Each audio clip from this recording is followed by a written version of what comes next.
Wa dzikruhu li rabbih biqalbihi yurithul qurbat. Kalau zikirnya dengan kolbu, barulah membuahkan natijah namanya kedekatan kepada Allah Subhanahu wa Ta'ala. Ya. Pengen cuma naik derajat, mudah. Sholawatnya tiap hari. Ya, zikirnya tiap hari. Niatkan naik pangkat, naik derajat, banyak rezeki. Tapi yakin. Namun di akhirat antum udah gak dapat. Kalau nanti demo kepada Allah, Allah bilang kan kamu sudah minta yang di dunia.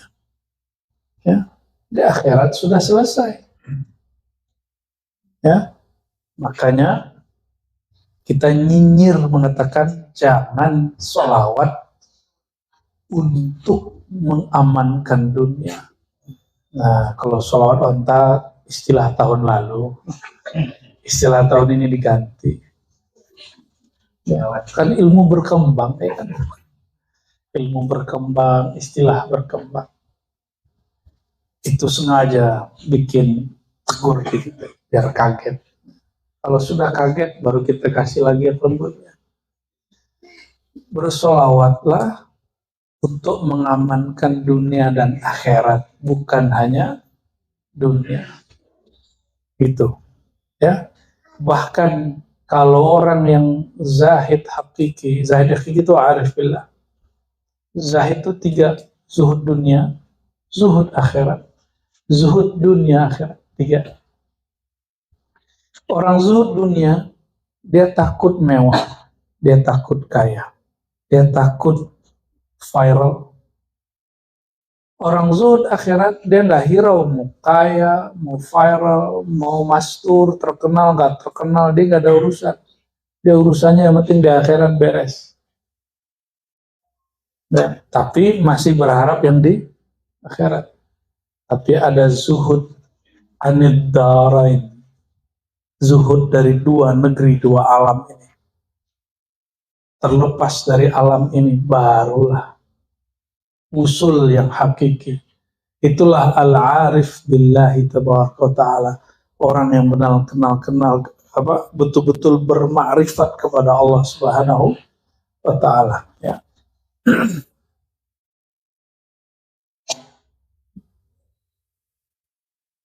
Makanya ulama salafus soleh dulu ada yang bergumam, ya Allah, walaupun kami Engkau lemparkan ke dalam neraka, gak apa-apa, yang penting Engkau ridho.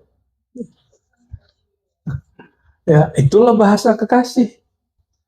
Ya udah, usir aja aku, tapi aku cinta kamu, gombal-gombal gitu. Ya. Jadi ternyata yang paling gombal itu sufi. Mereka paling ngerti bahasa gombal. Jadilah puncaknya di Syekhul Masyayikh, gurunya para sufi. Sampai hari ini orang menikmati karya-karya beliau. Maulana Jalaluddin Ar-Rumi.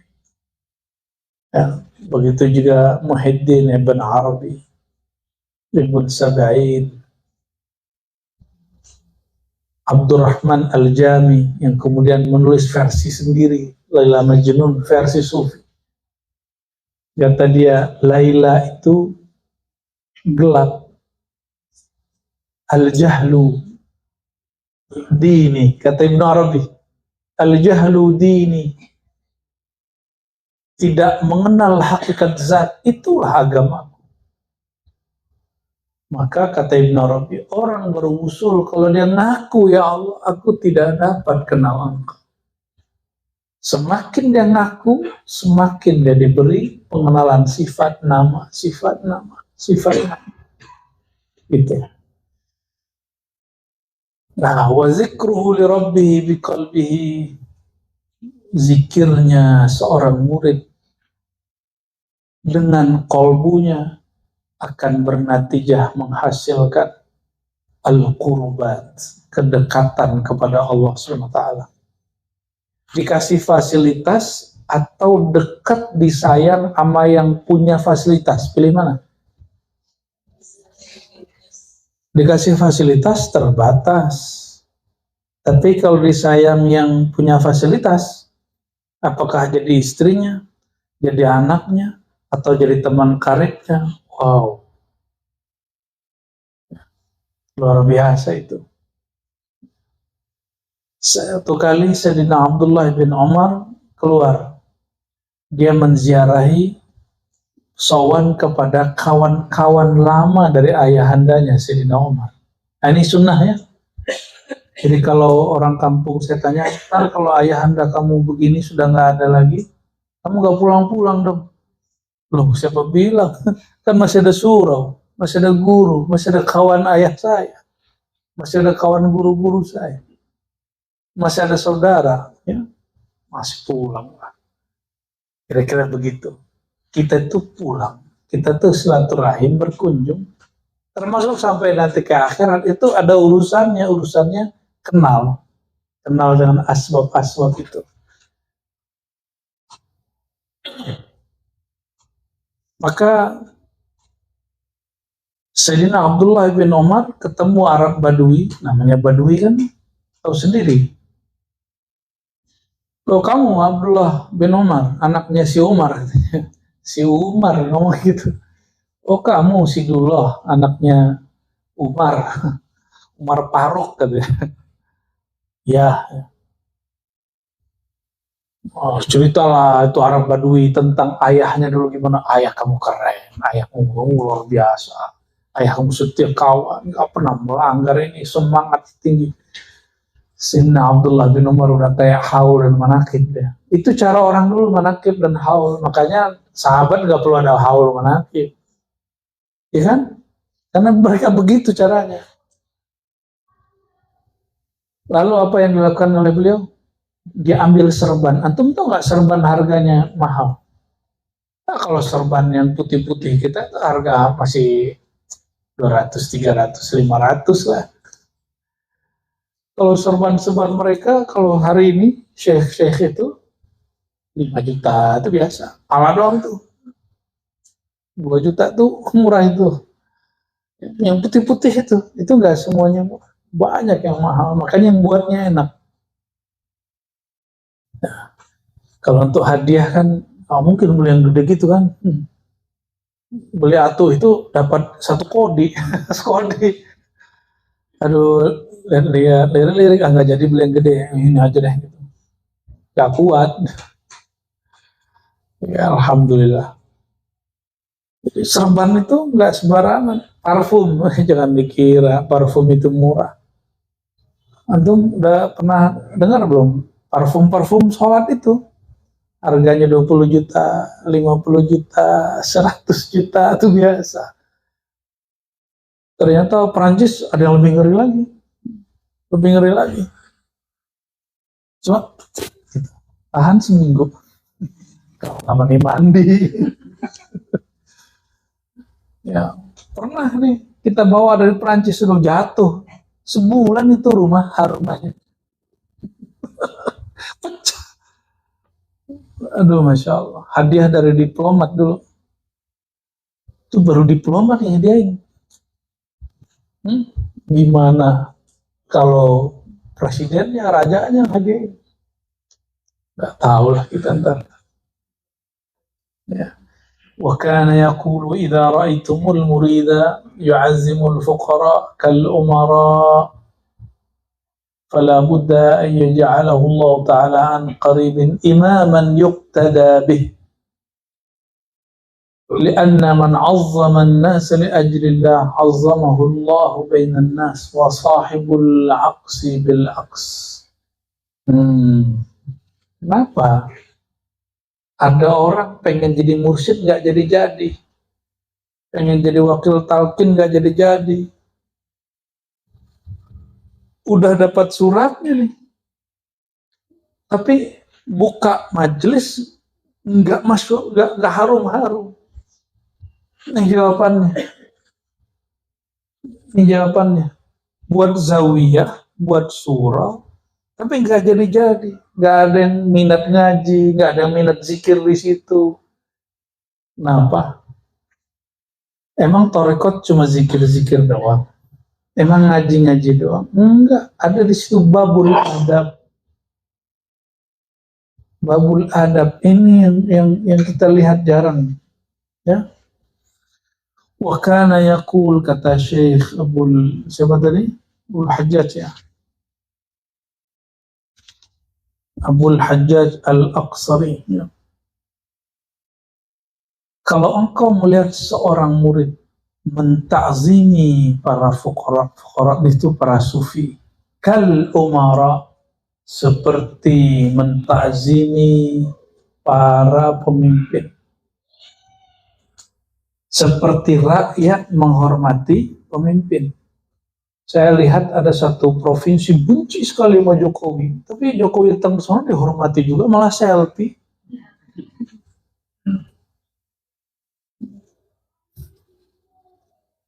Benci Jokowi buat apa? Buat tol. Pas jadi selfie. Oh, ternyata benci dan cinta ini belum sejati. Masih benci dan cinta ahal, berubah-ubah. Kalau ini beda. Siapa yang melihat murid menghormati sufi, mursyid, syekh, khalifah, thariqah, kal umara, seperti dia menghormati para pemimpin. Nah, antum udah begitu belum sama guru? Aneh nggak bisa gitu ya, aneh nggak masuk makom begitu. Kalau nanti ada syekh-syekh besar di luar, ya, atau ke kampung, hormati dia seperti kita menghormati umar. Kalau masjid biar di kampung-kampung, kalau gubernur mau datang, kita pengen bersihin. Ya kalau guru mau datang bersihin tempat, tapi yang paling penting bersihin. Nah, ini yang dipandang sama guru kan bagian sini. Bagian sini yang dipandang, bagian dada ini, bagian kolbu ini. Jalannya zikrullah itu. Kalau jalan zikrullahnya oke, ya khidmat di zawiyah itu, di ribat itu ringan. Kalau enggak, antum ngerasa penting nanti. Aneh doang, yang lain belum ada yang datang. Aneh mulu. Kalau nggak ada aneh nggak jadi nih. Ya, mulai begitu muncul. Emang Allah butuh ente, ya? Emang mursyid butuh ente? Nggak butuh. Allah itu mengatakan intan surullah yang surukum. Jika mau engkau dibantu oleh Allah, bantu perjuangan kekasih-kekasih Allah. Mereka nggak butuh kita, kita yang butuh mereka. Ya, kalimatnya jelas sekali. Jika engkau ingin, ya, jika engkau melihat seorang murid menghormati para mursyid, para syekh, para fuqara, para sufi, wali-wali Allah, seperti rakyat menghormati umaranya, para penguasanya. Fala budda, pasti ayyaj'alahu Allah Ta'ala min qarib, dalam waktu dekat Allah akan jadikan dia imaman yuqtada, imam yang diikuti. Berarti ada dua imam tuh. Imam la yuqtada, imam yang gak diikuti. Dia angkat sama gurunya tapi dia gak diikuti. Kenapa? Dia sendiri gak hormat ke gurunya. Dia di belakang gurunya ngomongin gurunya. Dia di belakang mursyidnya menghina mursyidnya. Gimana dia mau dihormati orang? Hati-hati di sini nih. Dan itu saya saksikan dari saya awal belajar thariqah sampai hari ini. Sampai hari ini. Ya, sampai hari ini. Ya. Dan itu akan berlaku di sunatullah sampai akhir zaman nanti. Di depan nunduk-nunduk, ya, cium tangan. Di belakang, iya itu guru kita, tapi, nah, pakai tapi dia sama gurunya. Ada salahnya, kurangnya. Ini nih, telinga udah capek denger itu dari kecil. Saya dibawa ayah saya ke majelis thariqah umur 9 tahun. umur 10, 9 itu sudah mulai dengerin orang baca kitab hikam, ihya. Masih ingat kitabnya, warnanya, covernya, dan sampai sekarang kitab itu masih ada sama guru kita. Ya. Umur 12, 13 mulai ya, Allah izinkan baca itulah. Ya, karena sudah mulai belajar nahu sorof dikit-dikit, tapi nggak ngerti juga. Sampai didoakan guru kita Abu Ya Hasan Basri 3 bulan langsung melejit bisa baca. Dan waktu itu ada seorang syekh wafat. Apa kata teman saya satu? Kalau yang meninggal ini Umi, gak bisa baca kita, tapi karamahnya tinggi, sih tinggi. Tapi guru kita yang satu lagi yang alim itu terhijab sama kitabnya. Yang ngomong siapa? Murid. Berarti tinggian dia dong dari guru itu. Dia bisa nilai 2 mursyid sekaligus. Menurut antum gimana? Bisa menilai 2 mursyid sekaligus, berarti dia di atas 2 mursyid itu. Lebih tinggi makomnya. Kutu kupret. Astagfirullahaladzim.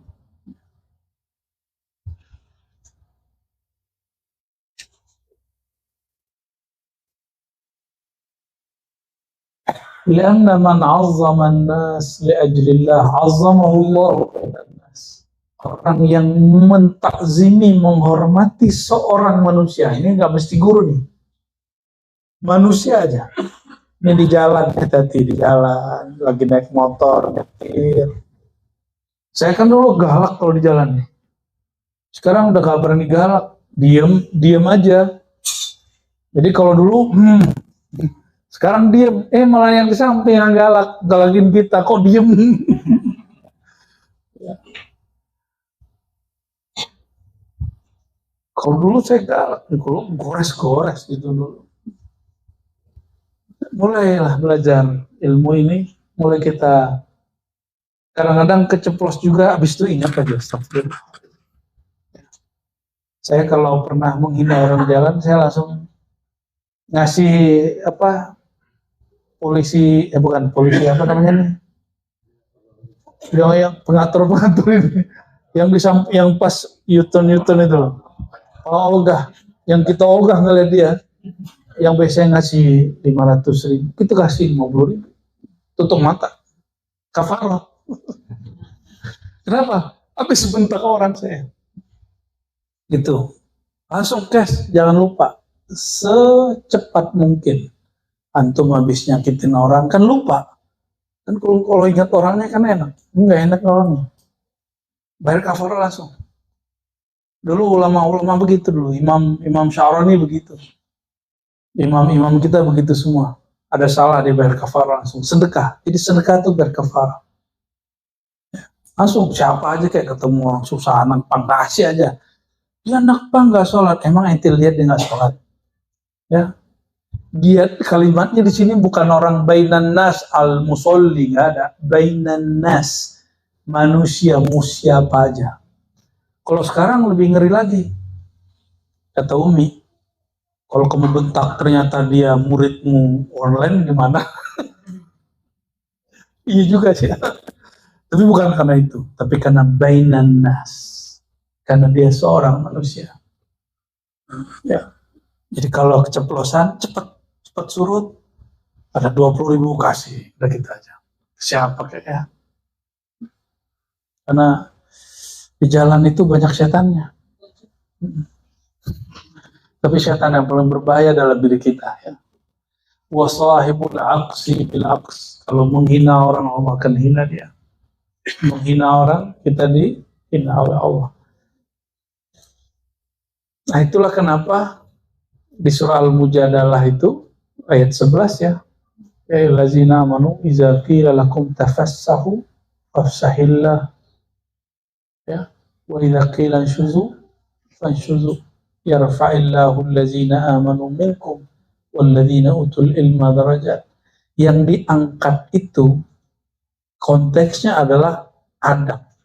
Orang beriman jika kamu di majelis sempit-sempit, berlapang-lapang lah. Jangan kemudian emosi, ini tempat saya, kenapa kamu duduk di situ? Jangan gitu. Kalau perlu kita nahan diri kesempitan untuk orang itu. Bisa nggak gitu? Coba praktek pas di KRL, ya. Pas berangkat mau pulang kan capek itu.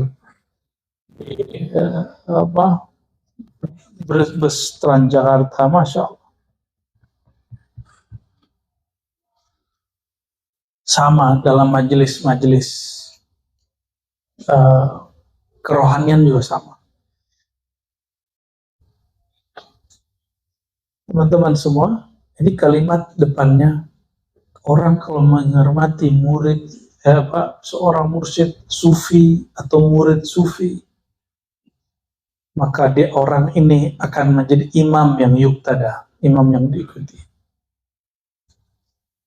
Imam di situ nggak mesti jadi mursyid ya, nggak mesti jadi mursyid. Bisa jadi dia diberikan satu ilmu, kepakaran di luar kemursidan. Ya. Wa min sya'nihi alla yasbira ala dhanbin wa dhalika ka'an yaqa'a fihi wa la yatuba uqbahu fawra wa qila haddul israr ay yu'akhkhira at-taubah hatta yadkhula alayhi waqtu as-salat min al-khams hakadha haddu ba'd al-ashyakh al-israr. Ciri-ciri murid ya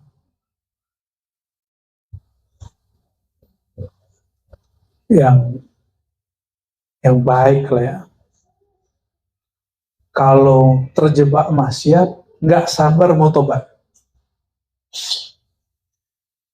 Siapa yang bisa menjamin dirinya setelah hari ini ngaji, nggak maksiat? Ada nggak? Kan nggak ada. Maka kalau terjebak, kita kan nggak tahu takdir ke depan. Segera balik.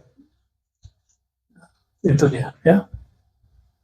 Dan batasnya apa? 5 sholat waktu. Jadi antara sholat dan sholat itulah batas tobat. Marah, kesel, lagi menghina orang, gunjingin orang, ya, benci sama orang,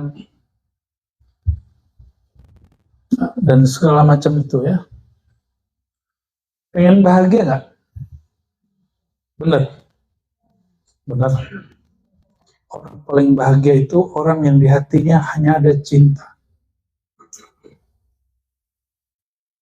Orang paling bahagia orang yang nggak nyimpen kamus benci. Kalaupun benci, itu bukan karena dia benci ke zat orang itu, tapi karena ada ahwal di luar itu yang sifatnya tidak permanen.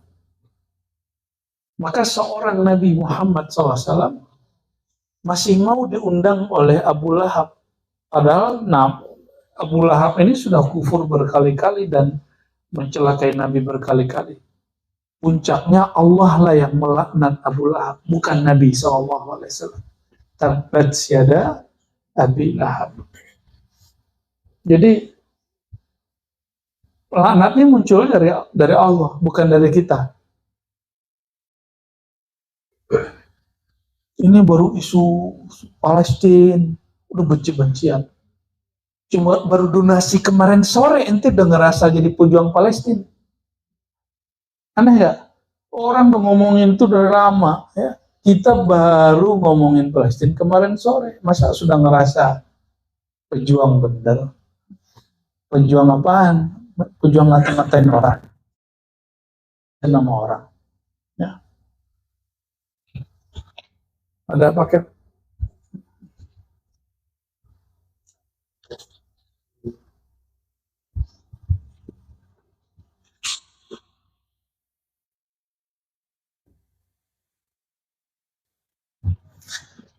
Ciri-ciri murid yang dimurkai Allah, dia doyan tobat, tapi tidak ada niat meninggalkan maksiat.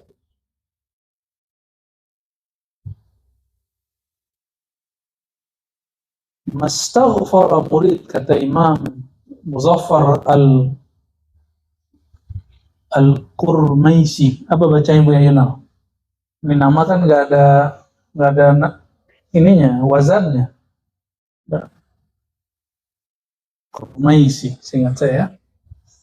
Syekh Muzaffar Al-Qurmaisi rahmatullah alaihi wa qadassallahu sirrahu mengatakan, "Mastaghfara murid min dhanbin wa huwa mulazibun lahu illa harramallahu ta'ala alaihi sidqa fit taubati wal inabah."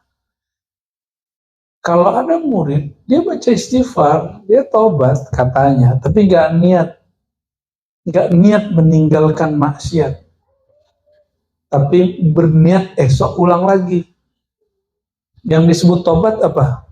Al-azmu ala alla ya'ud alaih. Berazam untuk nggak balik besok terjadi, itu lain cerita. Yang penting nggak niat. Antum jangan niat gitu aja. Itu yang disebut sidqut taubah, sungguh-sungguh dalam taubat.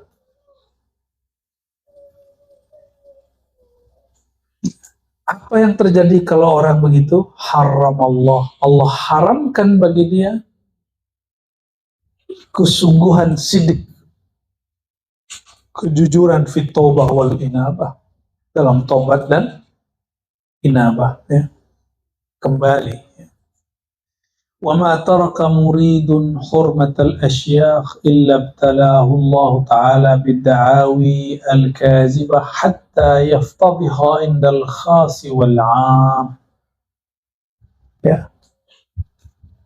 Tidaklah seorang murid meninggalkan, ya, sikap menghormati syekh, para masyayikh, mursyid maksudnya, para mursyid dia.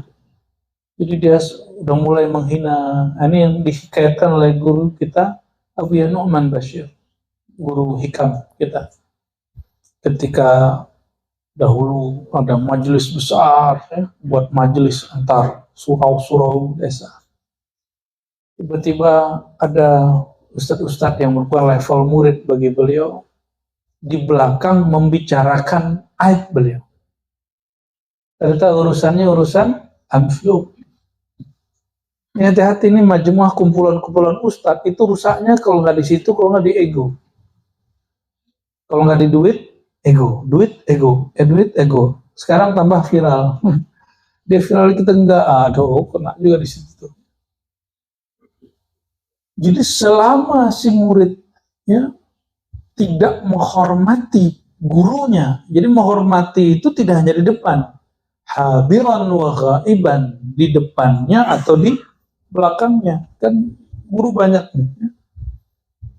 Illa btalahu Allah Ta'ala bidda'awi al-kazibah, melainkan Allah akan beri dia bencana, dia klaim hal-hal yang bohong. Gak pernah diangkat jadi mursyid, ngaku jadi mursyid. Betul, mungkin diangkat jadi mursyid, tapi gak pernah diberikan makom yang tinggi-tinggi, dia ngaku dapat makom yang tinggi. Ini perhatikan. Kalau ini perbedaan ya, di Sumatera itu Thariqah Naqsyabandiyah Khalidiyah ada Samaniyah itu wabil khusus. Kalau murid sudah sampai kurikulum tertentu dan berbuah zikirnya, langsung diberi ijazah sama gurunya. Kebanyakan. Benar gak Bu ya? Tapi ingat, itu baru ijazatul mursyid. Ijazah dari si mursyid. Belum tentu ijazah dari rohani Rasulullah atau ijazah dari ridha Allah, belum tentu. Itu hanya SOP-nya guru. SOP-nya guru. Ya, kayak orang sekolah udah tamat gitu. Dia mampu ngajar, suruh ngajar. Misalnya gitu, kasih ijazah, sertifikat. Tapi di belakang dia ngomongin gurunya. Nah, dan wallahi ra'aitu wa sami'tu mundu zaman, saya dengar itu berkali-kali. Dan apa yang terjadi sama murid-murid beliau ini? Ya, khutimah bisu'il khatimah. Ya, akhir hayatnya su'ul khatimah. Nggak mau berpakaian. Nggak mau berpakaian. Ini saya bersyukur ayahanda saya sebelum wafat itu gak boleh tuh sarung tuh turun dikit, padahal tangannya satu sudah lumpuh selama 7 hari itu. Ya, turun dikit, tarik lagi, turun dikit, tarik lagi, padahal udah kita tutup. Paling kenceng dalam masalah tutup aurat itu. Alhamdulillah. Alhamdulillah. Semoga kita ditutup oleh Allah dan husnul khatimah. Terserah Allah matikan kita sebelum Imam Mahdi itu muncul atau setelah muncul. Yang penting satu aja, ya Allah, jika Engkau hidupkan, kami hidupkan dalam perjuangan yang mulia. Jika Engkau wafatkan, kami wafatkan, kami dalam syahid, dalam perjuangan yang mulia. Amin ya rabbal alamin. Jadi kita nggak boleh takut mati, Bu ya. Nggak ada. Kita ini pejuang. Karena negeri lagi damai, perjuangannya perjuangan syukur, perjuangan keilmuan. Kalau negeri lagi heboh, lagi perang, ya kita wajib ikut perang.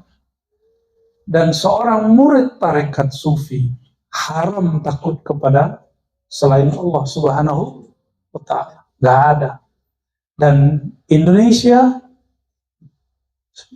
Nusantara, pejuang-pejuang dari dulu yang gak ada takutnya sama penjajah. Jajah Belanda, Inggris, Spanyol, Jepang, itu sufi.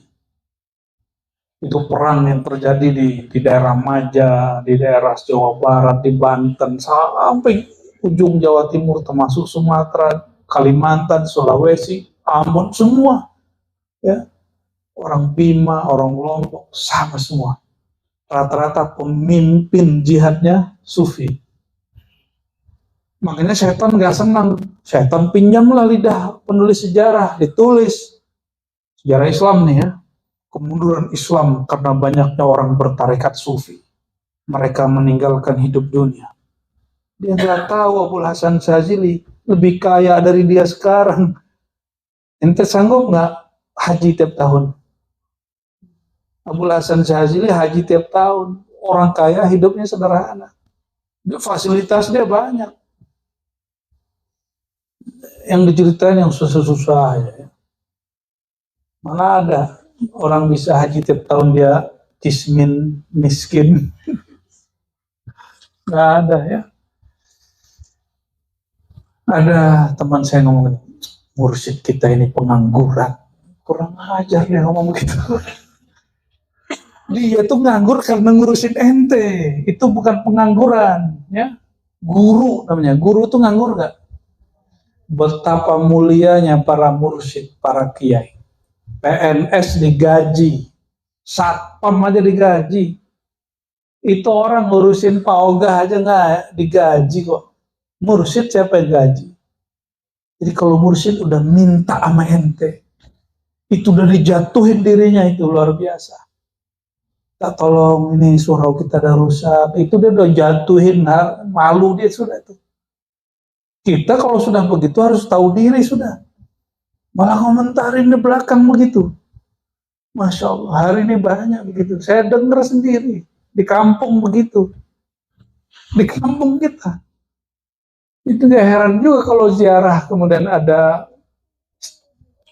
segitiga bermuda di atas, melintang di atas kuburan. Itu ngeri bener.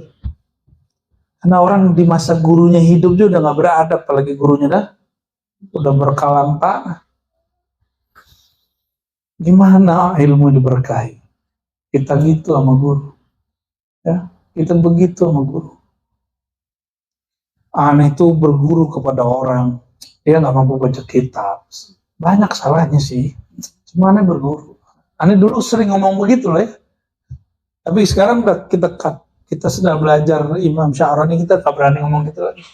Bagi kita, aneh punya guru umi.